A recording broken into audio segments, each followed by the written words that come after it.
Hi everybody, welcome to the Mean and Mighty Writing Machine series, part 3. I'm Eric LaFountain. Today what I want to do is give you some tips on how to develop strong thesis statements. I think we first were taught thesis statements, back in middle school, right?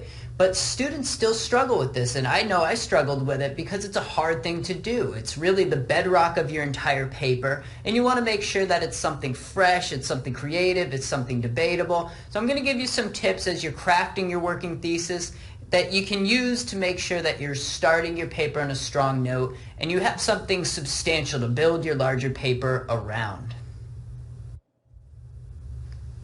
Okay, so tip number 1. You need to make sure that your thesis statement is debatable, right? It needs to be something that people could have differing opinions on. And if it's something that's generally agreed upon or accepted as a fact, watch out, right? Your paper will fizzle because you have nothing to prove or teach to your readers.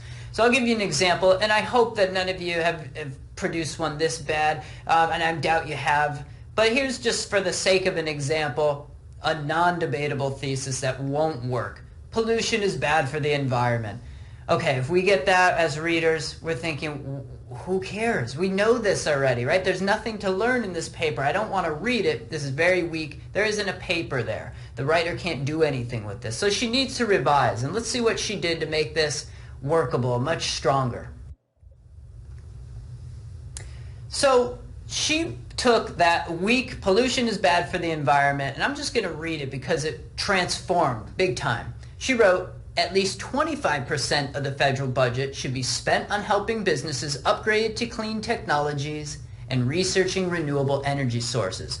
Whoa, night and day. The first one I wanted to run away from. I said, oh, no, you can't do this. The second one, now we've got something. But why do we have something? Readers can disagree. Maybe some people look at that and think this is too low of a figure. We should be spending more. Others might feel that the money's being misspent. We should spend more money on education instead. It doesn't matter what their disagreement is. The point is they can disagree, and now the writer has to prove why she feels her stance is sound. So in other words, instead of simply stating a fact, now she has to use her persuasive writing skills and research to get her readers to see this issue from her perspective. So I think that's the first test as you're working on your thesis statement. Could people disagree? If not, I need to rethink this argument. I need to tweak it. I need to throw it out. I need to revise and make sure that it's debatable so that I have something to prove. I have something to write about. Tip number 2, when it comes to thesis statements, you need to narrow it down. And this is, again, it's a process. I think we start large, we start broadly when it comes to thesis statements, but as we're working through our drafts, we need to make sure that we're honing our argument. So as I put up here, the scope of your paper at first might seem overwhelming, but as you move through the writing process, bring it down. Not just because this is a rule, but it helps make your life easier as a writer, right? You can focus your research. Now you really know what you want to dig into when you enter the databases, when you go to the library, you know what you want to find out more about. It makes your whole writing project more manageable, and it also helps you come across as a more focused and organized writer to your audience. You're not all over the place. You're not, here 1 minute, the next paragraph you're way over here. You have a very tight focus, and it sounds and it reads like you came in with a plan, and that's really what you want to do. And show your readers that. So let's take a look at an example of a thesis statement that's just way too broad in the beginning. The writer began, quote, drug use is detrimental to society.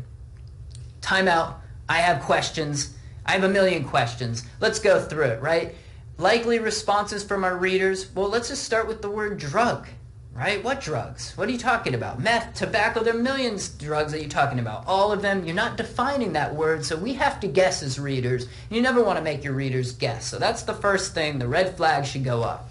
The other big word up here you probably know is detrimental, right? We could define that in a number of ways. We don't know how the writer is using it yet, and we also don't know who in society she's referring to. So we've got a large, many questions, and it's just too broad, so we need to bring it in. Well, let's see what this writer did to fix it. So she went from that large, broad thesis statement, and now it's not perfect, but I'd say it's much better. She has something to work with. She transformed it into illegal drug use is detrimental because it encourages gang violence. Okay, now readers know what types of drugs. We narrowed it down to illegal drugs. That's a category. And we also know what the writer means by detrimental, right? She's talking about gang violence, so she's going to probably flesh that out and show us more of what that looks like and how it correlates with drug use, illegal drug use. And then the third thing is we know who in society she wants to focus on in this paper.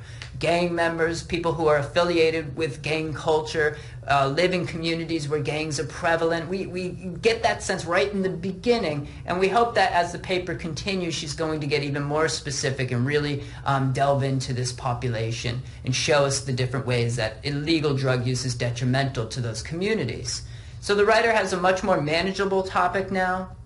Her readers have a much better idea what she's going to dig into as her work progresses, and we're not left scratching our heads asking questions. And I think that's the big thing. As you're revising your thesis statement, do you have any words in your main argument that could be defined in multiple ways? We want to make sure that you're being crystal clear and your readers and you are all on the same page. So define those words for your readers and bring that thesis statement in a bit. Tip number 3. So just because your thesis statement is debatable and narrow, that doesn't mean you're ready to rock and roll. You also want to make sure that your thesis statement passes the so what test. And maybe you've heard about the so what test. So here's an example, right? If a complete stranger were to read your working thesis, would she shrug her shoulders and walk away? Or does she get pumped? She's nodding and she's saying something like, yeah, I want to learn more about this topic. Let's go. I need to read this paper right now. Maybe you won't get that enthusiastic of a response, but that's what we're shooting for. Let's aim high, right? This is what I want to challenge you to do. As you're crafting your thesis statement, try it out, right? Either with your classmates, with your peers, with your family. Bounce it off people, engage their reaction. If you're getting a bunch of shoulder shrugging, it's time to revise and rethink your argument, right? This is just falling flat. There's nothing new here. This seems like a tired argument. We've heard it a million times. I don't want to read this paper. Chances are you don't really want to write it. So it can't just be debatable. It can't just be narrow. It also needs to be something fresh. Let's look for a new argument, something that people get excited to read, something that makes you excited to write about.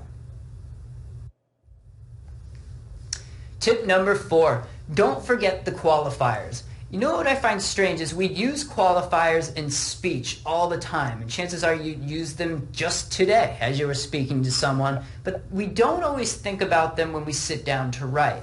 So here's the deal. As you're crafting your thesis statement, qualifiers, and these are words like typically, generally, usually, in some cases. The list goes on, and you probably think about all the different qualifiers that your go-to qualifiers, so to speak, when you're talking to people. When you use these in writing, they can help limit the scope of your claim and make you come across as a more reasonable and focused writer. So let me show you this in action. Here's a thesis statement without a qualifier. Taxes on imports are too high. Whoa, whoa, whoa. That makes it sound like this is true 100% of the time. It's just a really strange sounding claim to make, and I don't buy it, right? It's very tough to swallow. I don't really want to read this paper. I don't feel like I'm in good hands with this writer in the beginning. Probably don't want to continue with the paper. But look at what this one little qualifier, this one word can do to the whole tone of the thesis. Oftentimes, taxes on imports are too high. That's a totally different sound, right? That's a totally different paper. So the slight modification of the thesis helps to ensure that the thesis can accept some holes in the argument, since, let's be honest, most arguments have holes. And it also shows the reader that the author understands that there are multiple points of view on the subject. She's not trying to prove that this is true 100% of the time across the board. Oftentimes, though. That's a big difference. So as you're crafting that thesis, experiment using those qualifiers. In some cases, typically, generally, they can really change the tone of your paper and make you come across as a much more informed writer. And I also feel like I'm in better hands when writers use qualifiers. So experiment using them, and I guarantee that your readers will definitely want to continue reading your work and not want to jump ship early on. So that's it for this series of the Mean and Mighty Writing series, this part of it. Stay tuned for part 4. We're going to get into sources.